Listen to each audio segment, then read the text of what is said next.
The Monster Hunter Wilds beta test is here! And by the time this video is done, it's already gone. I would participate, but I've got things to do. I'm in my penultimate university semester, and I've got a lot of projects and reports to make. Yeah, I'm an adult now. I can't spend my time on games willy-nilly anymore, you know?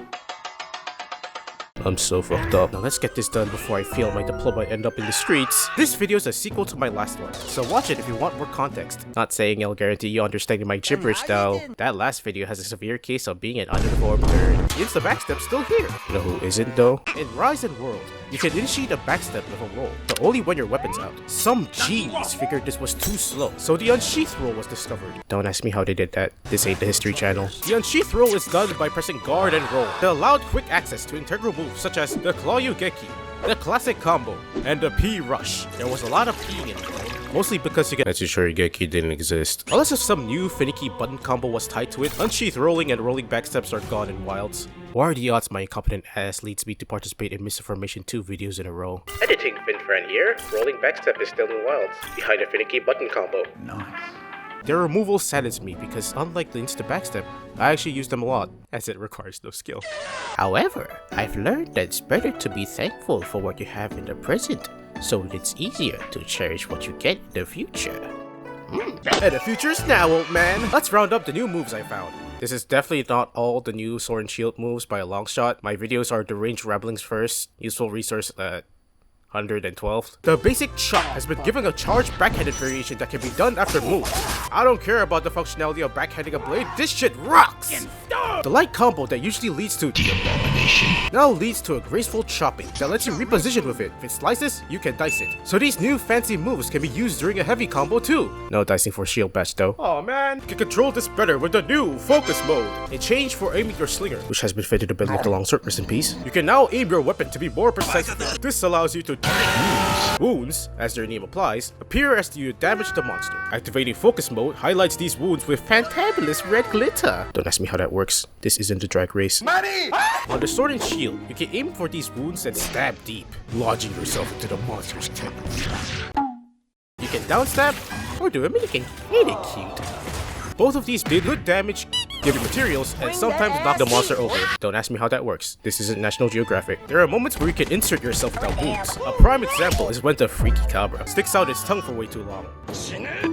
It's the prime example because it's the only example. There may be more ways to inflict and destroy wounds I'm not aware of, so if you got any, leave them down in the comments below. Editing Finfran here. Did you miss me? I figured out Ray Dow leaves himself open to this too after shooting his big fuck-off laser. Yay.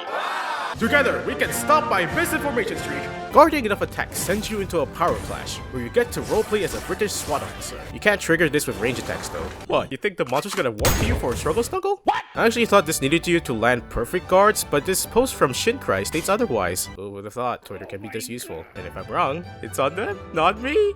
Speaking of guarding, it's time for what I've been looking forward to so much that I made an entire video about it. So how's the perfect guard? It's good.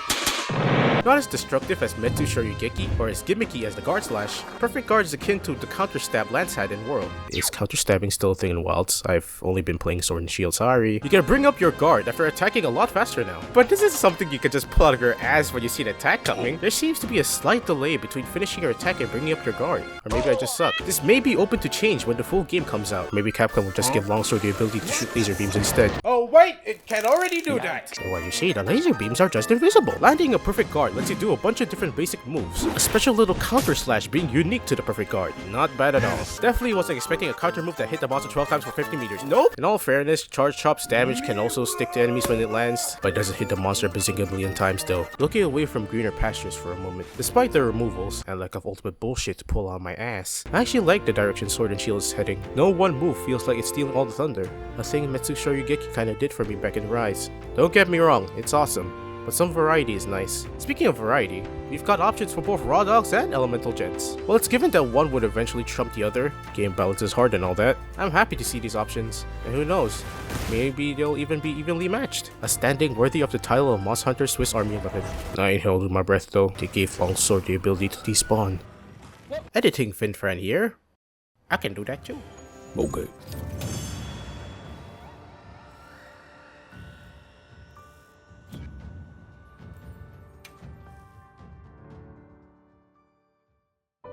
Thanks for reaching the end of the video. I really appreciate that. I'm sorry that these videos as a whole are not as comprehensive as other Monster Hunter videos. I'm kinda dumb. The beta is open to many changes, so it's too early to seriously judge Wilds at the moment, but so far, it's awesome. And well, as usual YouTuber things, like and subscribe if you want. That's all. Thanks for sticking around.